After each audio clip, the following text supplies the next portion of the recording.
Figure, vedute in tihožitja, vse to in še več nastaja izpod rok slikarke Judite Mandelc-Kunčič, ki je v sklopu 4. slikarskega extempora otvorila svojo razstavo. Sama otvoritev pa je popestrila tudi s predstavitvijo diplomske in magistrske naloge.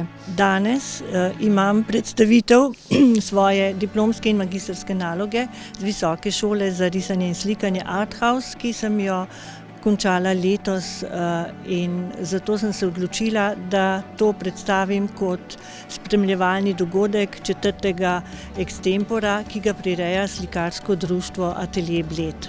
Na razstavi so slikarska dela, ki sem jih delala pod mentorstvom različnih slikarjev, akademskih slikarjev in pa tudi dela, ki so bila v študijskem programu v šoli za risanje in slikanje. V šoli je glavni motiv figura človeškega telesa, ki se je v šoli riše in slika z živim modelom. Pri drugih mentorjih, ki niso bili v tej šoli, pa je bil izbor motivov različen. Čeprav jo je slikarstvo začelo zanimati že v otroštvu, se je odločila za študij medicine, vendar je kljub temu uresničila svojo tlečo željo, da postane slikarka. Že kot otrok v vrtcu in vso osnovno šolo sem bil moj najljubši predmet risanje in telovadba. Vse ostalo je bilo za zraven. Čeprav mi učenje ni delalo preglavic. In v gimnaziji je bil osnovna obšolska dejavnost šport, plavanje v plavalnem klubu Triglav. Razmere so nanesle, da sem se odločila za študij medicine, temu je sledilo resno delo. Vendar je vedno nekje tlela želja in prepričanje, da se bom nekoč izobraževala tudi v slikarstvu in tako se je zgodilo. Pri slikarskih tehnikah se umetnica ne omejuje. Njen najljubši motiv pa je domača blejska pokrajina, nad katero jo je navdušil njen dedek. Začela sem z akvarelno tehniko, ker je bil moj prvi mentor zelo znan akvarelist Jože Kovačič. Pri Brigiti Požegar-Mulej pa sem se naučila oljnega slikarstva in še pridobila mnogo teoretičnih znanj in podatkov, ki sem jih s pridom uporabila tudi med študijem na Arthousu. Tako da težko rečem, kjer je najljubša tehnika, vse so zelo zanimive, vključno z grafiko. Predvsem sem uporabila motive domačega kraja, to se pravi otoka blejskega, gradu. Kar se tiče cvetličnih tihožitij in šopkov, pa teloh, ki obilno cveti od novembra do marca po vseh naših gričih in osamelcih. Tukaj pa moja najljubša slika Blejskega jezera in gradu nad njim v pastelni tehniki. Za vsakim umetniškim delom pa stoji svoja zgodba, tako tudi avtorica utemeljuje pomen, ki stoji za njeno diplomsko in magistrsko nalogo. Za diplomsko nalogo sem si izbrala figuro v gibanju, to je figuro športnika, ki naj bi prikazovala element mišičnega dela pri športnem gibu, pri športnem udejstvovanju. Ker sem to pogrešala v slikarstvu, kar pa me je kasneje presenetilo, da je teh motivov kar veliko, ko sem se pripravljala za to nalogo. Magistrska naloga pa ima naslov Zrcalni nevroni. To so živčne celice oziroma možganske celice, ki nam omogočajo posnemanje, učenje, empatijo, čustvovanje, omogočajo socialne stike med nami in komunikacijo. Skupaj seveda z ostalimi nevroni v možganih.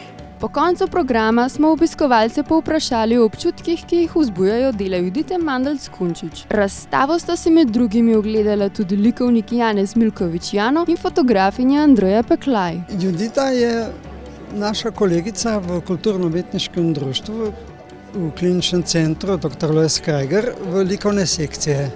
To se poznamo že kar nekaj let. Bili smo veliko skupaj na raznih kolonijah, ki prirejamo.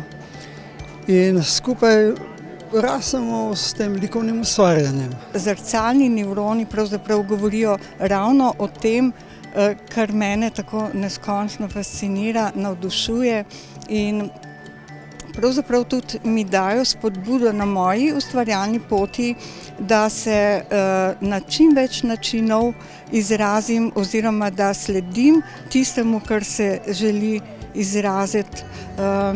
Razne teme, ki se mi zdijo sprva nemogoče, pa potem postanejo mogoče, če se tako odločim.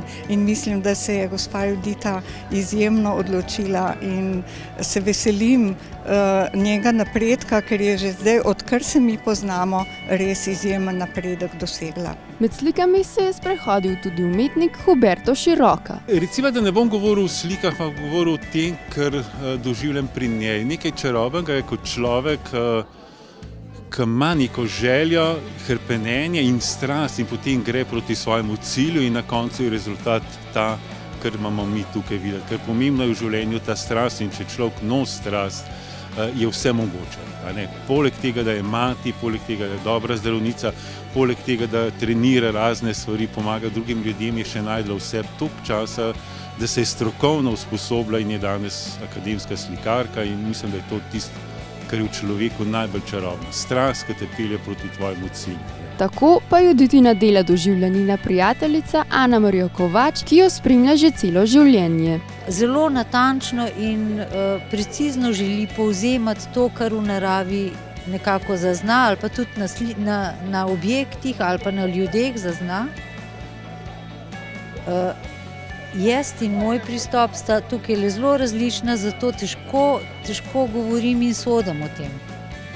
Ampak načeloma pa z enim velikim zadovoljstvom in z enim velikim veseljem opazujem njeno rast in to, kar dela, ker se mi zdi, da kot zdravnik v bolnici, kjer delaš od 7 zjutraj do 3 popoldan, pa potem še na poti do Ljubljane, pa v šolo, par ur, pa to 4 leta, pa potem še magisterij delati, pa samo en velik šapo in en velik poklon. Če bi si tudi vi radi ogledali razstavo z naslovom Figure, vedute in tihožitja, to lahko storite do 29. oktobra v galeriji Stolp na Blejskem gradu.